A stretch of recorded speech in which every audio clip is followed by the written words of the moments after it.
Chris Gelser here with Matt Howell. On this episode of The First Run, Matt and I are going to discuss Unfriended Dark Web, the sequel to the surprise hit, and I gotta admit, Matt, surprisingly entertaining film. This time we're going to revisit our favorite tech kids these days because they're all about the computers and the Facebooks and the stuff, and what happens when they end up hitting the dark web. Speaking of sequels, Antoine Fuqua and Denzel Washington return with Equalizer II. Matt didn't have time to see it, and I will let him know if that was for the best. And then finally, it's going to be the return of everybody's favorite odds-making segment, where Matt and I assign odds to one thing happening, something else not happening, and then, of course, never revisiting it down the road. But let's start everything off with a clip from Unfriended Dark Web. Yo! Hey, buddy, how you doing? Hey. It is game night. Ow! Ow! Hey, you ready for this? I got a new laptop. Actually new. There's a cyber cafe that I've been working at, and this computer was sitting in the lost and found for the last 3 or 4 weeks. Hang on, you stole someone's computer? I didn't steal it. Oh, yeah, okay. That's messed up. And I found this folder, it was hidden. And it automatically connects you to this thing. Dude, this is dark web. What's dark web? Part of the internet where no one can track you. It's all about drugs, illegal IDs, even assassination for hire. Hey, yeah, the dark net is mostly about the bad guys. And this computer's got videos on it, right? Check this out. I really think you should stop. Oh, God.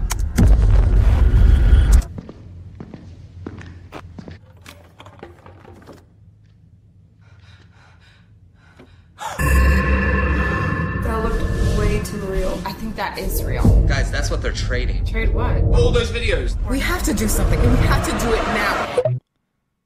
Who's that? So, Matt, the whole thing about Unfriended Dark Web is that this could actually happen. Sure. Why don't you tell the fine folks? Oh, by the way, this episode, every episode, is specifically mastered for one specific event. So this one has been specifically created to listen to while viewing a hot dog eating contest. So, Matt, for everybody enjoying said contest, why don't you tell them what is Unfriended Dark Web all about? Sure. It's about a guy who, as you heard in the clip, he finds a computer in the lost and found, decides to take it home, starts using it as his own, starts playing around with it, and he discovers a bunch of videos of what appear to be like snuff videos, torture videos that appear to be real. And then as he progresses deeper into it, a person comes on and says that essentially that they're watching him, that they're controlling him, and they're trying to get the laptop back, and mayhem ensues. There you go. They're following the young man's deaf girlfriend, threatening to kill her, Amaya, right? If he doesn't go ahead and return said laptop. So, we both enjoyed the original Unfriended, right? Yeah, we did. It was a surprise. It's one of those, like second Annabelle 2 or Ouija 2, that I had low expectations and I was pleasantly surprised. So this one takes a turn that the other one didn't. So the first one actually was supernatural. It was. In nature. Yes. This one is not. Was that the right decision, Matt? What did you think of the overall plot on this one and the thoughts and ideas and the overall execution? Break it down for me. So, I mean, I guess the lack of the supernatural, I guess, I don't know if it was a hindrance, I guess. I mean, it just seemed more kind of in that kind of Saw hostile vein when you started getting this stuff in with the quote-unquote dark web. And, you know, it's fine, but it's not anything that's earth-shattering. I mean, it's kind of like a letdown from how much of a pleasant surprise the first one was. Because, I mean, there's some tense moments in it, and there's some pretty kind of ugly nastiness in it that a lot of horror fans want. But, I mean, it's just nothing that's, you know, new. Wasn't that exciting to me. Yeah, I think watching this thing, here's what I can't believe, right? Is that I found the haunted computer to be more plausible, right, than the network of people who are killers assisting this one guy, I guess, who's running the show, take these people out. The orchestration of the death of one of the guys by cops is just... there's just a lot of this stuff that I just like. It was just a lot of it was just a bridge too far for me, particularly that cop invasion scene. And it just, I think which is weird. I think the introduction of people, right, and this whole dark web thing was I want to say an error, because I think it's an interesting idea thematically and technically. What they do with the film, I think, is interesting. It's just that it loses the impact for me. I'm just not. I don't feel like they pulled it off. And maybe the first one, it's because the first one was such a pleasant surprise. I don't know, but I don't know. This one didn't really work for me. It had some interesting moments. I thought the cast overall was strong. I really thought they did a fine job in this, but just conceptually, like I said, conceptually, I like the idea. It's just once it's presented to me, I was basically underwhelmed. It's the introduction of people. It's the loss of that supernatural narrative. For me, just didn't work. Did you get the feeling that this was like a VHS segment? Like this was a really long segment from one of the VHS movies? I didn't, but now that you're bringing that up, I agree entirely. Yeah. So, I mean, like Chris said, I mean, it's just missing something. It's a je ne sais quoi, if you will. It's just missing that little... say, I don't know what. Yeah, it's just missing that little bit of sauce, that little bit of sizzle. I don't know what it is. I guess, Chris, you're right. It's the fact that it's not supernatural, but it's something. It loses something. And like, if this had been another Ghost in the Machine thing, would we have been like, well, we were just kind of going to the same well again? Probably. I think that's the thing, right? I probably. So I'm not sure what to say. I feel like, maybe they just can't win. Yeah, damned if you do, damned if you don't. They should have just left it alone. But the problem is the thing made so much money. The first one was such a surprise hit that, this was inevitable, really. Yeah, so I'm curious for you. This is weird because on the Wikipedia page, there's stories out there that there's two endings for this thing. And the director says, no, that's not true. It's just kind of how the editing process was. We weren't sure which ending we're going to go with. But from what I understand, there are two endings. Right. Because the one ending that's in the Wikipedia page is not the ending I saw. Right. So what did you have? What was your ending? It was the buried alive thing. Okay. That's what I had as well. Because on the Wikipedia page, supposedly, young Amaya actually meets an unfortunate fate. Okay. And Matthias, and the other ending is hit by a truck. Oh, okay. All right. Which interesting. I don't like as much. It seems, I don't know, needlessly cruel, and then also kind of anticlimactic for how he gets taken out. Yeah, and I guess would be interesting. Do you think that they actually released two prints of this film with two different endings, and like it just depends on where you are in the country and luck of the draw? I think so. Why? I mean, they did 3 of them for Clue, right? I don't. Yeah. Why not? Mm-hmm. All right. It was all shot digitally, right? So it's not like it's a big deal to... It's a perfect topic for our listener. If you did check this out, send us what ending you got, because I'd be curious to know. Yeah. I don't know. I just think it's a missed opportunity. I think this could have been a little better than it was. And I said it had some interesting moments. I don't buy into the whole that this could actually really happen. I just can't. Maybe it's my naivete, Matt. I can't imagine there's this many people online ready to interact and kill people online or in person for not. I don't like this. Well, I mean, this is just that tech hysteria kind of thing. I mean, we saw it. How many times have they done this where, the surveillance state can be hacked into at any time and you can be just watched and followed and all that kind of stuff, which, is probably true to an extent, but you're right. I doubt that there's a bunch of people sitting around just making a honeypot and just waiting for somebody to pick it up and be like, oh yes, good thing we're all free because somebody has picked up the laptop kind of thing. So. Right? Well, the ultimate reveal, I'm thinking, come on, what is it? Everybody just gets, I'm assuming everybody gets alerted somehow via their phones and then they rush home or to get into the key points. Mom, I can't have meatloaf tonight. I'm going up to my room. It's just preposterous. I'm walking out and I'm thinking, man, I found a haunted computer more plausible than a network of and that's the funny thing. I mean, when we talk about these horror films, neither Chris and I we're not believers in any of this stuff. I mean, we're skeptics or whatever like that. But when we watch horror movies, we like the ones that are more supernatural, and those are somehow more plausible than the ones that are kind of could actually happen. I think it's because I know people. Yeah. All right, and I know that. I guess because we don't hang out with awful people. I mean, you know. That could be it. Yeah, that could be it. This is the future liberals want, though. The dark web. So give me your grade, Matt. I'm gonna give it a gentleman's C. I mean, I think in a lot of ways it's a competent film. I mean, it's not a terrible horror film. It's not the worst I've ever seen or anything like that. It's just forgettable. And that's unfortunate. Yeah, I mean, that's again, we are at odds. I have a C as well. We're just waiting for the next sucker punch, guys. Stay with us. It'll happen someday. So if you've had a chance to see Unfriended Dark Web, we'd love to hear your thoughts. Shoot us an email at feedback@thefirstrun.com. Matt, coming up on Blu-ray DVD this upcoming Tuesday. Well, I think I'm just going to jump straight to, for your clip, the streaming pick of the week, because I just enjoyed it so much. Take a listen. In part 1, she got revenge.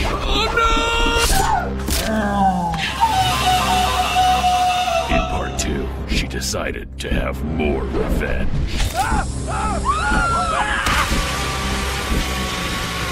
This summer, Motherface returns for the final chapter. I'm here to find out who murdered my brother. So brutal, so twisted, so... You ruined my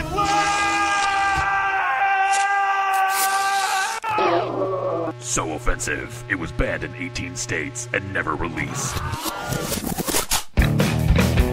Motherface is rising on the harvest moon to kill the Delta Buys. Joe, weekend at the lake? It'll be like a dude bro party. Like Easter for men. So I just like that Easter for men thing at the end.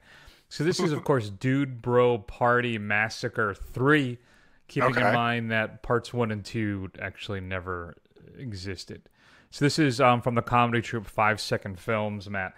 And in the wake of 2 back-to-back mass murderers on Chico's frat row, loner Brent Chirino must infiltrate the ranks of a popular fraternity to investigate his twin brother's murder at the hands of the serial killer known as Motherface. It's just like, there's one scene in the clip in the trailer, if you watch it, where a guy gets, an orange, like a juicer. Yeah. The guy's head gets put on the juicer and turned, it's just absolutely crazy stuff. So I jumped ahead to your straight to DVD pick, which is Dude Bro Party Massacre 3. Nice. The other interesting thing is coming out of note is Tully. Jason Reitman's latest film with Charlize Theron includes a making-of featurette, well, specifically the relationships of Tully. The Overboard remake, Matt, came out as well. It was coming out. Includes commentary with the writer and director. You want to talk about a movie that there's like no juice for, right? Yeah. That Overboard remake. I don't know who that's for. Dark Crimes. This is a murder mystery cop film starring Jim Carrey. Oh. He plays police officer Tadek. He finds similarities between an unsolved murder and a crime outlined in a book by famed writer Christoph Kozlov. Tadek begins to track Kozlov and his girlfriend, a mysterious sex club worker played by Charlotte Gainsbourg. As his obsession with Kozlov grows, Tadek descends into a deadly underworld of sex lies and corruption to find the shocking, deadly truth. Is this like a Tightrope? Is this Jim Carrey's like Tightrope? The Clint Eastwood movie that's about the sex crimes type this stuff? No, you lost me there, buddy. Fair enough. Piranha 2, The Spawning, is being released by Shout Factory. This is the one where the piranhas actually are able to fly. Oh, yeah, I remember that one, yeah. Includes a brand new 2K remaster of the film and the fully uncut presentation. And a couple new interviews as well. House of the Dead is being released, which is an Oklahoma-made horror anthology by Vinegar Syndrome. Includes a new 2K remaster of the film, directed by Sharon Miller, who did after-school specials, and featuring atmospheric photography by Ken Gibb of Drive-In Massacre. It's originally known as Alien Zone, so anybody out there in the Grindhouse world may know it from that. Counterpart, first season, starring, I think, one of the finest character actors working today, and really not going out on a limb on that, J.K. Simmons. He plays Howard Silk, is a lowly cog in a bureaucratic machinery of Berlin-based United Nations spy agency.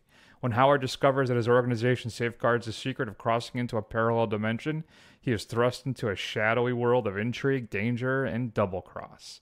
I just want to see it because of Simmons. I'm a big fan of that guy. Yeah, he's a good guy. A couple of things getting released for Blu-ray the first time: Village of the Damned and Mr. Destiny, the Jim Belushi movie. Matt, outside of Under the Skin, what should we be streaming this week? So we're going to be next week, a little preview. We're going to be doing Mission Impossible, starring the ageless Mr. Tom Cruise. Have you seen that Wilford Brimley thing? No, I haven't. So supposedly Wilford Brimley, 3 years younger than Tom Cruise is now when he made Cocoon. Really? So look at the pictures of Wilford Brimley at 52, and I think Cruise is 55. I think right now. Okay. Absolutely insane. That was the 80s. We just let people age gracefully in the 80s or fall apart as it was. I guess so. Sorry to interrupt you. I just didn't know if you'd seen that internet thing. I have not seen that. Mind. Yeah. Well, there's a reason Tom Cruise is ageless, because he's a vampire. And on Netflix, you can watch him show his true colors on Interview with a Vampire, starring him and Brad Pitt, and introducing the world to a very young Kirsten Dunst. Pretty solid vampire movie. Got a lot of heat back in the day, but you know what? It's actually pretty fun. I kind of like it. I shouldn't say I've seen it. I saw it when it came out, and I was underwhelmed.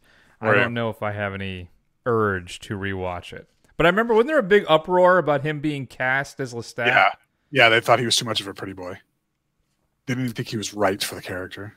Well, he pulled it off. They had that whole issue too with Jack Reacher too, right? So because Jack Reacher's this big hulking guy, and then you have Tom Cruise. Good times. All right. Anyway, Under the Skin is on Netflix. Make sure you. Yeah, it is. That is. Good thing I didn't watch it with the kids. Yeah, definitely don't watch it with the kid or your mom or your grandma. None of them. Unless they're into weird things, but no judgment. Yeah, grandma. All right. I'm going to spend a few minutes then, Matt, talking about Equalizer 2. Please do. You couldn't be bothered, but here's a clip of Denzel doing what Denzel does best. And what he's good at isn't very nice, and he's got a particular set of skills and whatever. How you doing? I'm the Lyft driver that you called to take home your girlfriend. Not a girlfriend, man. Oh, credit card was invalid. Come in. There you go. Pay yourself whatever and give yourself a nice tip. Thank you. You're not going to ask me if she got home okay? This is the point where usually I'd give you a chance to do the right thing, but not tonight. Tonight I'm going to need your cameras, cell phones, anything you might have used to record what you did to her.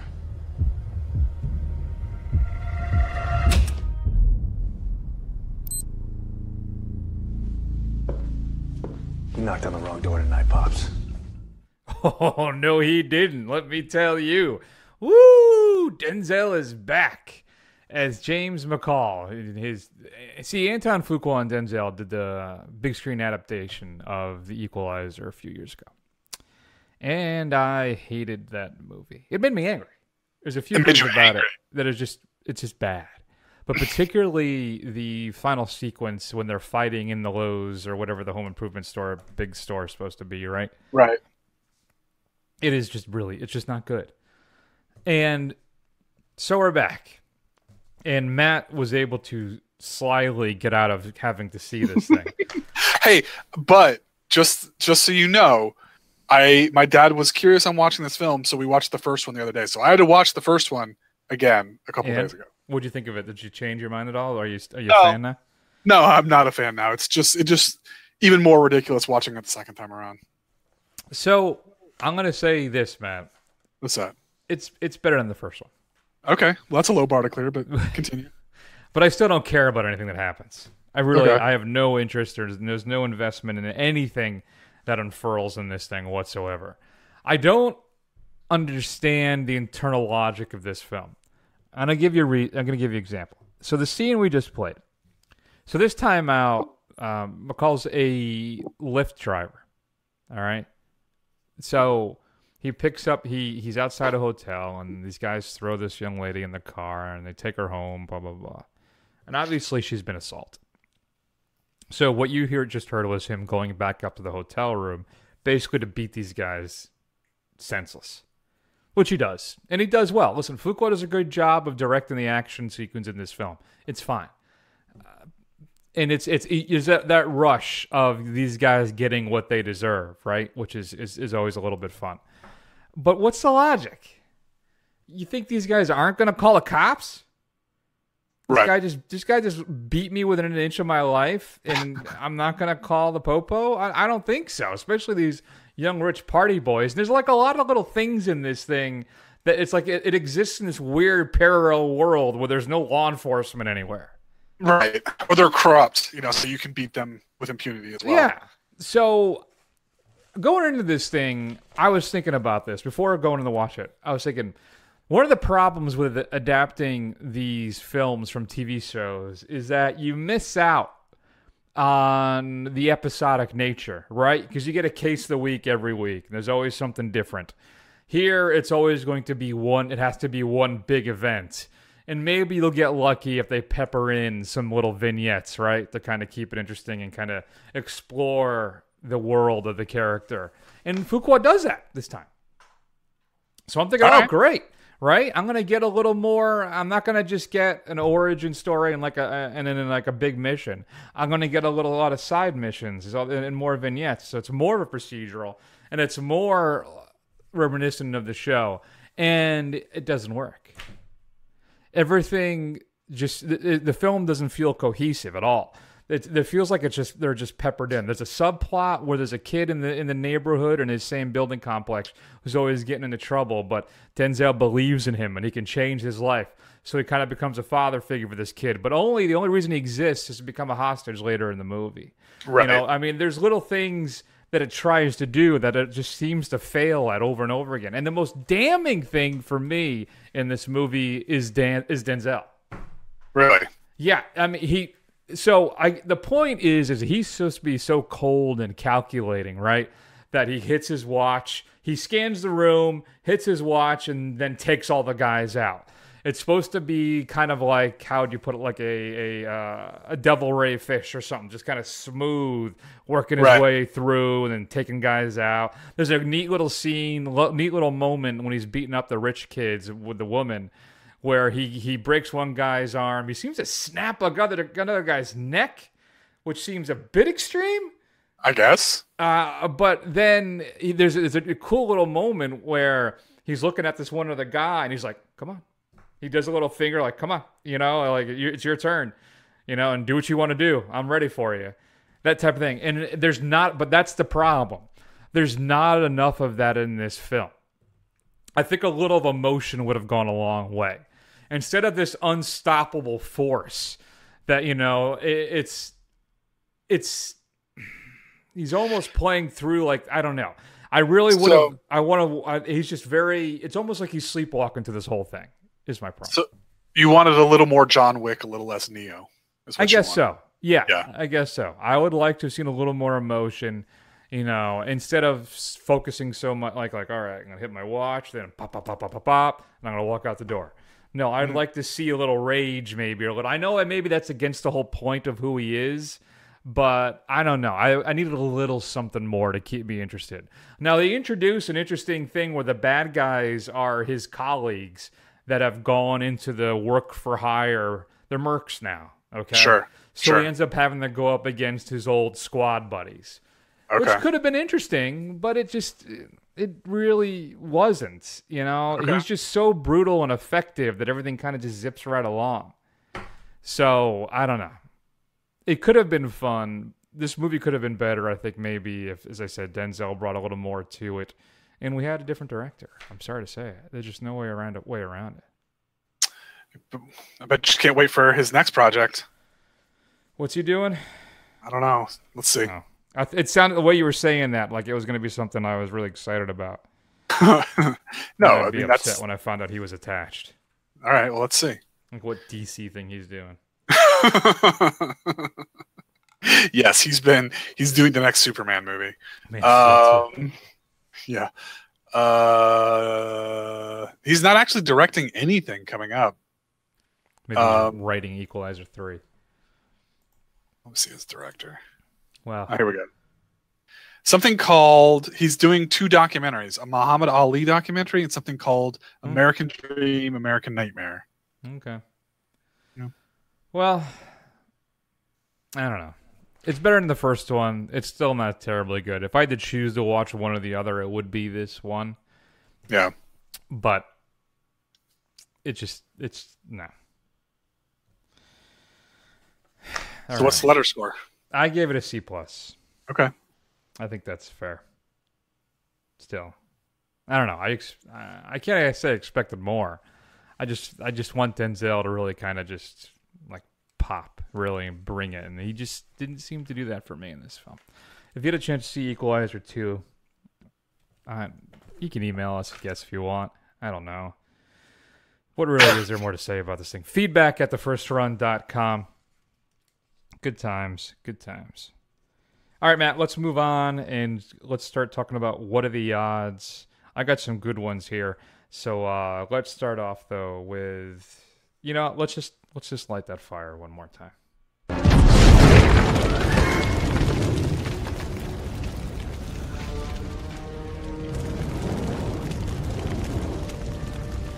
So it is time. The Jedi order to end. Time it is.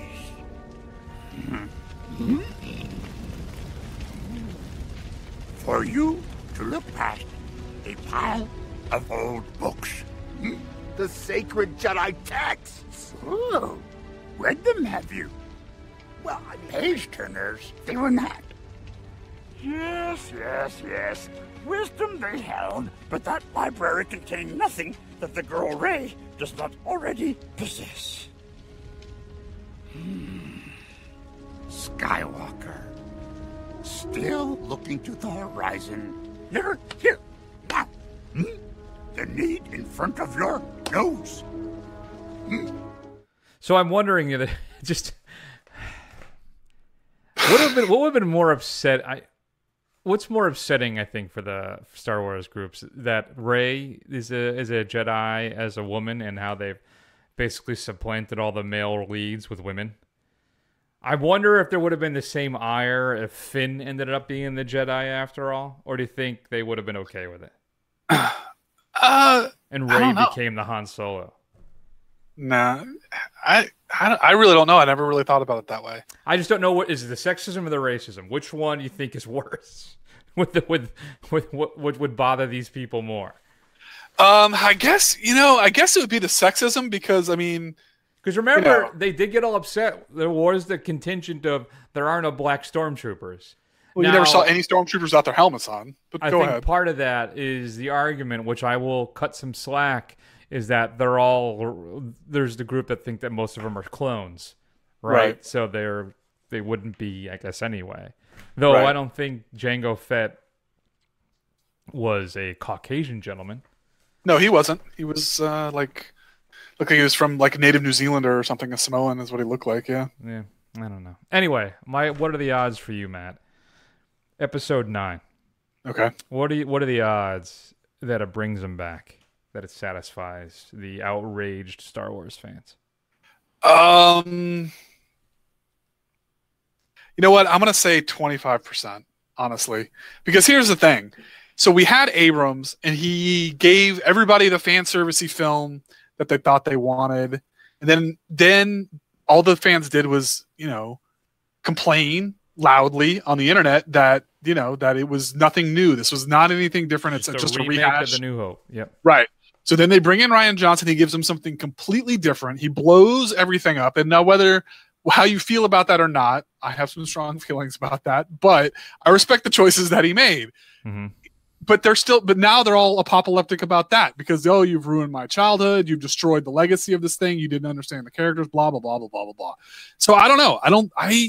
Honestly, I think that there's no pleasing these people, to be quite honest with you. I think the problem with Star Wars is it's become almost like sacred text. And for so long, there were only these 3 films. Yeah. And it's not like Star Trek where they just had, episode after episode after episode, and you can kind of just keep going and going and going. Whereas people kind of like worshipped at the altar of Lucas for decades before they even got another one. And I think it's almost a futile effort to try and reach those people because they're going to go see it anyway, even if they're going to hate watch it.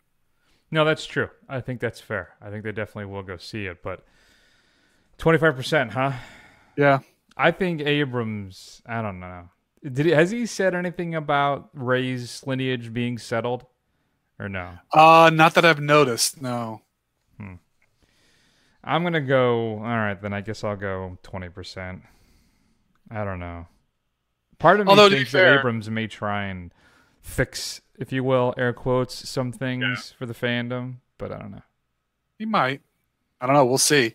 I mean, we know that we're getting Mark Hamill and Carrie Fisher in episode 9. I'm assuming Mark Hamill will be a Force Ghost, but we'll see.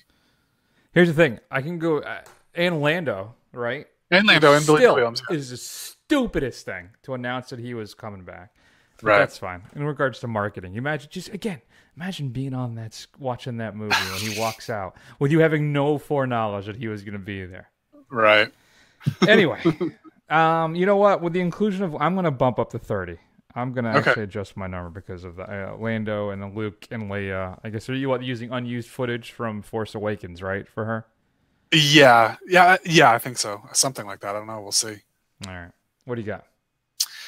All right. So, the deal of the century is going through. It's been approved by regulators. It's been approved by the shareholders. So it seems like Disney and 20th Century Fox are merging. It will begin sometime next year. So there's a rumor out there, obviously they're getting their hands back on, Marvel's getting their hands back on the X-Men, back on the Fantastic Four, on a big chunk of their most popular characters. And there's a rumor that Disney may just go ahead and scrap even stuff that's pretty much in the books, any of the X-Men films that are in play. So, Chris, what are the odds? What are the odds that Disney cancels New Mutants and or Dark Phoenix, even though those are both basically in the can? Oof. I don't... Why? I don't see why that would matter, right? I think there's too much money involved in it. So I'm going to go, the odds that they cancel those, I'll say 10%. I think they'll shelve and, shut down everything that's already happening. That's maybe not that far along down the pipe. Right. But though granted, they've pushed off New Mutants already, right? Once or twice. They have. Yeah, they have. So maybe they cancel, maybe they just drop New Mutants. But Dark Phoenix, which I think is is that pretty much done at this point? I think so. It's pretty deep into production for sure if it's not finished. Yeah, no. That's funny. If I would say 10% if I have to choose both. I would say New Mutants gets canceled. I'd jump up to 80%. Dark Phoenix gets canceled. 5%. Yeah. I can see them shelving New Mutants and putting it onto their streaming service as an exclusive thing. Oh, that definitely. Yeah, I would say 100% on that. Yeah. I would not be. Though, would they though? Because it's going to be Disney. It's going to be Disney at that point, and it's supposed to be a horror film. Yeah, true. Yeah, I don't know. Unless they bring back like a Touchstone channel or something, right? For Disney. Yeah, that's weird. I don't know. They got to do something. They didn't buy all these IPs for nothing. Besides, the one that's the most popular in Deadpool, what are they going to do? They're going to let Amazon or Netflix stream those movies? Or are they just going to say no one can ever stream it? Yeah. Well, supposedly comicbook.com 3 hours ago said X-Men, Dark Phoenix, and Mutants confirmed for 2019 releases. Oh, there you go. So, there you go. Good times. Mm-hmm. All right. Matt, what are the odds? Aquaman gets a... Oh, I dropped the number somehow. If I can remember what it was now. Aquaman gets a 75% Rotten Tomatoes score and Shazam at 85%. Okay, so Shazam looks pretty good. So I'm going to say there's a 75% chance that it gets an 85 score. 85 is still pretty high. What did Wonder Woman score at? I think it was it 86? Was it? Let me see. That's the highest rated one they've had? Well, I don't even have to look at it to tell you that. 92. Oh, okay. Yeah, I think I think it'll hover high 70s, low 80s, but I guess there's a shot that it actually hits 85. And especially with, Rotten Tomatoes score. It even like a lukewarm is considered a positive, so we'll see. Yeah, because they let the critics decide if they want to have it be rotten or fresh. So right. Aquaman, I am just not confident about it. I've read all this stuff online, and people are just talking about how awesome it looks, and I'm like, are you guys watching the same trailer I am? This just looks extremely middling, and I'm not excited for this. So, I think there's like maybe a 40% chance that thing gets a 75. I mean, maybe high 60s is where I'm thinking for that.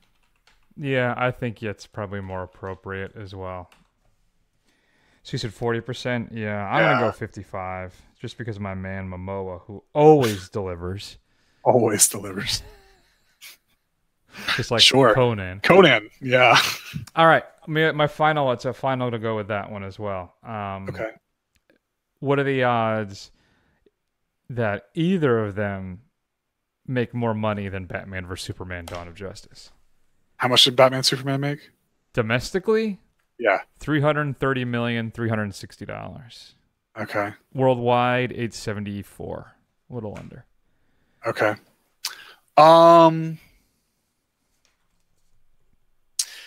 don't know. I don't think it's, again, pretty low odds. I'm gonna say 45% maybe that it makes more than that. Mm-hmm. Now, are you talking about Shazam? Or Aquaman? Yeah. Shazam. Shazam. I think Shazam has a better shot. If it's as good as, I think what's going to go in Shazam's favor is I think it's going to get word of mouth. If it's actually a good movie and more people who are not into comic book movies or not into that kind of stuff, they can get dragged to it and they end up liking it. I think that'll push it over the edge a little bit more. But yeah, no, I don't think it makes more than either of those, than that one. I think there's basically no way that Aquaman makes that much money. 10%. 10. Yeah, I think that's fine. I'll go 15 just to be a little different. But for Shazam, you said 45? Yeah. I'll go 62. Oh, really? Just wow, you're pretty confident. A weird number. I don't know. I think it's going to be good, and people are going to be so excited to see a good DC movie. Yeah. That, maybe it'll... I don't know. We'll see. And then, of course, it's wish fulfillment here. Fun and light, and so Disney will have to ruin it, and then we'll get the Kingdom Come movie that they'll completely ruin and make Captain Marvel the villain. Right. Okay. Yeah. And I'm assuming it won't be 2.5 hours long, which will help with screening. Screenings too. Right. And it won't be so damn dour. So. Yeah. All right. What do you got?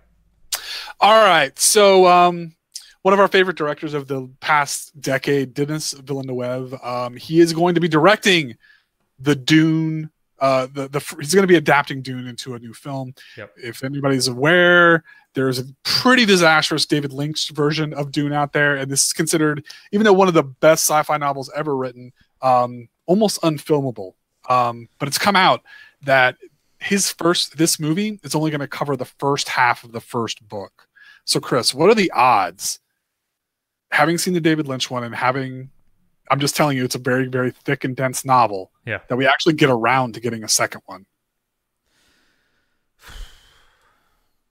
Well, I'm confident we're never going to get another Blade Runner movie. And that was based on a short story, right? It was, yeah. Dream of Electric Sheep? That wasn't a full novel, was it? I haven't read it. That was a short story. So, man, I don't know. I don't know after the... Well, I don't want to say... Do I say box office failure of Blade Runner? Is that an accurate thing to say? I know it didn't do as well as I thought it was going to do. And I'm sorry, I don't think Dune is a bigger property than Blade Runner. Yeah. Maybe I'm wrong about that. I barely know how to read. It cost $150 million to make Blade Runner 2049. Worldwide gross was $259, but they did put a bunch into advertising. Yeah, probably another 50 to 100.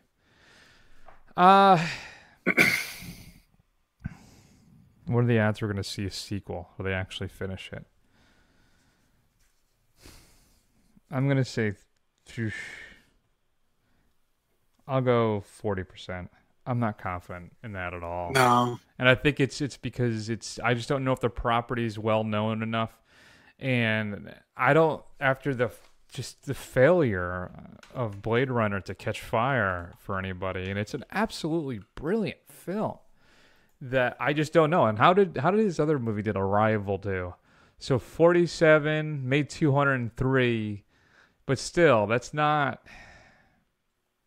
earth-shattering nowadays, right? I mean, if you don't make 500, then it's nobody, especially for a sci-fi potential franchise. Yeah, but I think you got to look at, I guess, its cost to. I mean, Arrival was considered a pretty good hit because it made so much more than what it cost. Yeah, no, you're right. I don't know if we're talking franchise here. I just don't know if there's an appetite for it. It's going to be long too, right? So yeah, I don't think we get a franchise for sure because there are 6 Dune novels. But I really hope that they at least let him finish the first novel up, because I have a feeling that it's going to be something to see, and I think it's going to be a beautiful film, and I'm really interested to see what he does with it. So I'm really hoping that it will get the second treatment. But that being said, I'm not very confident either. I was going to go even lower than you and say 30% because I just don't see how this thing makes money. Yeah, I mean, I'm concerned too. The last time we had a 2-hour-long science fiction film about trade wars, it didn't exactly do. We did get a couple sequels, but it's not looked upon very fondly. No, but it made money. It made money for sure. But it doesn't. Phantom Menace has a little more name recognition than Dune does. Yeah, I mean, it's about. Isn't that what it's about? It's about fighting over a spice, basically. Yeah, it's fighting over the substance that makes space travel possible. Is basically what it is. Yeah. I don't know. We'll see.